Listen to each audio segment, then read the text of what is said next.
Sir இதுக்கு முன்னாடி நான் இது மகான்க்கும் சொல்லியிருப்பேன்னு நெனைக்கிறேன். மெத்தட் ஆக்டிங்லாம் ட்ரை பண்ணிட்டு இருந்தேன்ட்டு. But this is very different. ஏன்னா, இந்த படத்துக்கு அந்த டைம் தேவைப்பட்டுச்சு. இது ஒரு சினிமாவா போய் சேரணும்ன்றத மறந்து, பிரிப்பரேஷன் வந்து ரொம்ப வருஷம். நான் திருநெல்வேலி கிட்டத்தட்ட ஒரு 1 1/2 2 வருஷம் இருந்திருப்பேன். ஸோ ஒரு பாயிண்ட்டுக்கு மேல எனக்கு ஷூட் ஆரம்பிக்கும்போதே, படம் ரிலீஸ் ஆயிடுச்சுன்ற மாரி ஃபீல் வந்துருச்சு. நான் அதுக்குள்ள ரொம்ப டைம் ஸ்பெண்ட் பண்ணேன்.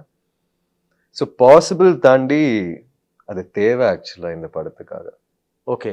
அது அது வேணுன்ட்டே அத யோசிச்சு நான் இத வந்து உள்வாங்கி இந்த கேரக்டர நான் வாழ போறேன்லாம் தாண்டி, அது ரொம்ப இயல்பா நடந்த ஒரு விஷயமா நான் பார்க்குறேன். இந்த படம் பொறுத்தவரைக்கும், ஒரு நடிகன் கபடி ஆடுறான்னு தாண்டி, சிச்சுவேஷன் எப்படி ஆயிடுச்சுன்னா, நான் ஒரு கபடி பிளேயர், இப்ப நடிக்க வேண்டியதா இருக்கு. ஓகே. அந்த மாரி ஆயிடுச்சு. இப்போ மேக்கிங் வீடியோஸ் எல்லாம் வரும்போது ஐ திங்க் நீங்களும் அத உணர்வீங்கன்னு நெனைக்கிறேன். சேக்ரெட் நீட்ஸ் உங்கள் வீட்டிற்கு தேவையான எல்லா விதமான பூஜா ஐடல்ஸ் அண்ட் பூஜா ஆர்டிகல்ஸ்க்கான ஒரே இடம். Visit sacredneeds.com.